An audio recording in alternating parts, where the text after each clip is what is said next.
Hello there, my friends. Today's story on Indian Story Read Along is coming from this big bumper issue book that I got in the 1990s when I was a kid. It's called More Tales from the Panchatantra. Panchatantra is a bunch of moral stories and world lesson kind of stories, like life lesson type of stories. And all of them, pretty much all of them, have talking animals in them. Because this was thought to be like back in the day of kings and queens and when people could understand what animals said to them and animals could understand each other despite being like different species and stuff and being in different families and everything. So this is one of those stories. It's a little bit violent, but it's kind of like nature, the way that animals kind of are violent toward each other. All right, so this story is called The Camel Who Was Beguiled by His Companions. Beguiled means fooled, meaning his innocence was taken advantage of. So here we go. A merchant was leading a caravan of heavily laden camels through a jungle, when one of them, overcome by fatigue, collapsed. And so the merchant there is saying, let us shift his load onto the others and be off. We must not let this lazy creature delay us. You know, all they really had to do is give the animals a break and give them some water. I mean, talk about who's lazy now. Anyway, I'm not going to tell you what I think of the merchants for leaving their animals behind. Later, when the camel recovered his strength, so all he needed was a nap, and then he got up and he thought, oh, they have gone, and I am alone in this strange jungle. But then he's looking around, he sees, fortunately, there's plenty of grass here. At least I won't starve. Days passed, and the camel somehow survived the perils of the jungle, all the dangers in it. So he's just living there now. Then one day, a lion, followed by a leopard, a jackal, and a crow came by. My God, what strange creature is that? Says the lion. So they've never seen a camel before. Now, if you know something about the geography of India, which is where all these stories take place, camels are going to be in the northwest. The state of Rajasthan is famous for probably the most famous for having camels. I don't think there's camels really anywhere else. So then the crow says, that is a camel, O king. Usually, they are not usually found in jungles. And the king says, lion says, let us find out what he is doing here.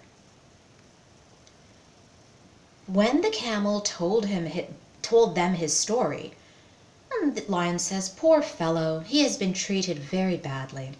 You have nothing to fear now, my friend. Henceforth you are under my protection. Come with us.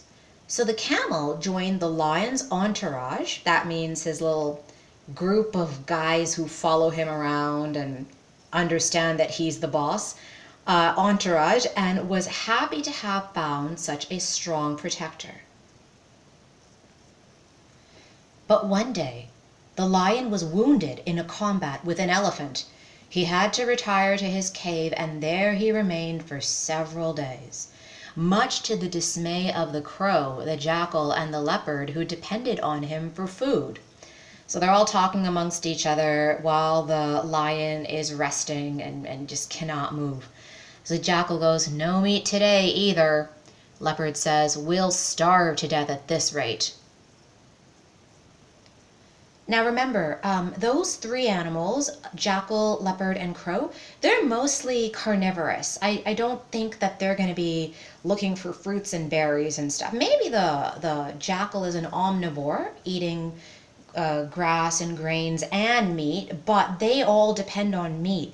It's not like the camel, which is an herbivore, and he's just going to be fine having grass. So the camel does not have the same problem these three have. And now, see, the lion's badly beat up, and he's thinking, they look so sad. They must be worrying about my health. I wish I could feed them as always. And he says to them, I am sorry I cannot provide you with food now, my friends. I am too weak to hunt. You will have to fend for yourselves till I recover." And then the jackal says, "What are you saying, master? How could we even think of eating when you are starving?" Jackals, if in India, if someone says, oh, if you might read in these books, I used to read people calling each other jackals. "Oh, you jackal."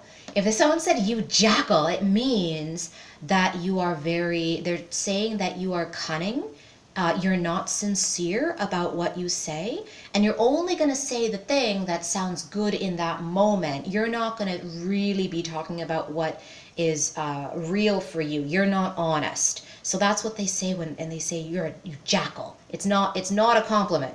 So the lion was pleased with the jackal's reply. "You have shown yourselves to be loyal servants. Go and round up an animal and drive it this way so that I may kill it for food." So he can pounce on something and kill something. He just can't run and do all that other stuff that you need to hunt. The jackal and his friends scoured the jungle, but could not find any animal. Finally, they found themselves back where they had started. "There's really no need to exert ourselves like this. Yeah, hunting's not so easy." And the crow's like, "Well, what else can we do?" And then the jackal has a bit of a mean idea. And he says, "Well, there's the camel. His flesh could sustain us all for several days." And then the crow's like, "Forget it. The king will never hurt any animal that is under his protection." And the jackal's like, "I'll have a word with him in any case." So, they're only friends until they get kind of desperate, and then they turn on the newest guy in the pack. And so maybe this is one of the morals, or this is one of the lessons that this story is trying to teach everyone. "O king, we could not find an animal for you," says the jackal, "but there's no need for you to starve. You can eat the camel." And the king's like, "What?" So look, yeah, I like the king. He's kind of middle of the road. He's like, "No, that's not okay. I told him that I'm protecting him." And he is outraged at the jackal. "Are you suggesting that I hurt an animal that is under my protection? Get out of my sight, you wretch." "Please don't misunderstand me, O king," says the jackal. He's trying to backpedal like crazy right now. "I was only thinking of your welfare. Our own lives are worthless when yours is at stake." At stake means in danger. "I know it would be wrong for you to hurt the camel in ordinary circumstances," the jackal's continuing once they're both out of the cave. "But what if he himself devotedly offered his flesh to you? Then no one could blame you for slaying him." Slay is another word for kill.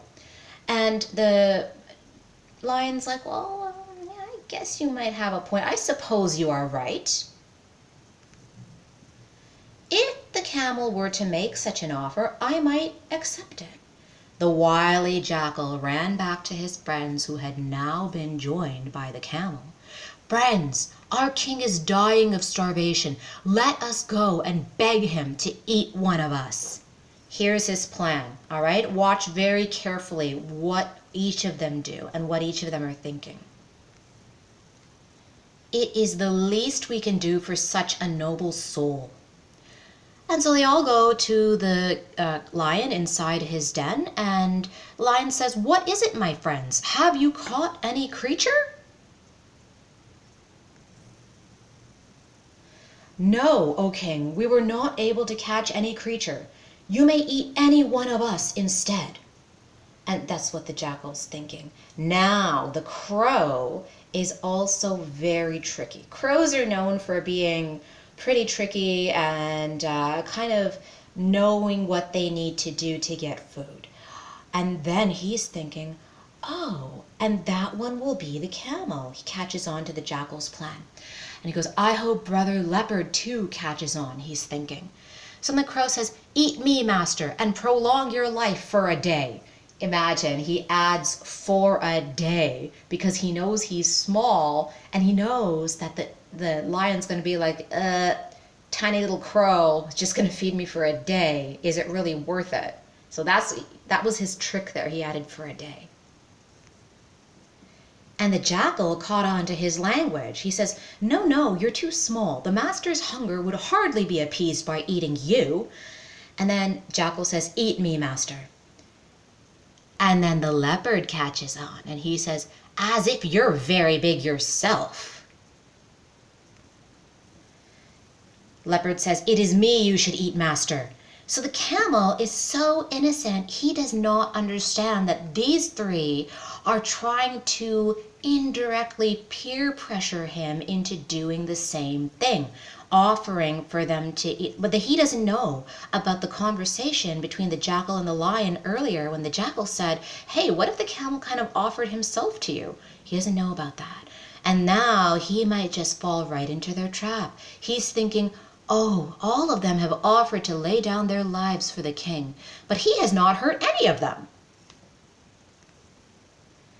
Now let me too make a noble gesture. They'll protect me too. So that's what he's thinking, that he thinks that he'll just offer himself up. They'll say no, no, and then they'll all be friends, that this was just a gesture. And it's not like anybody is going to follow through on anything. But here's the thing. You never, ever, ever say something you don't really mean. And the camel didn't know that. So the poor camel stepped forward. Stand aside, friend leopard. How can the master eat you? You and he belong to the same family. Well, almost. Big cats.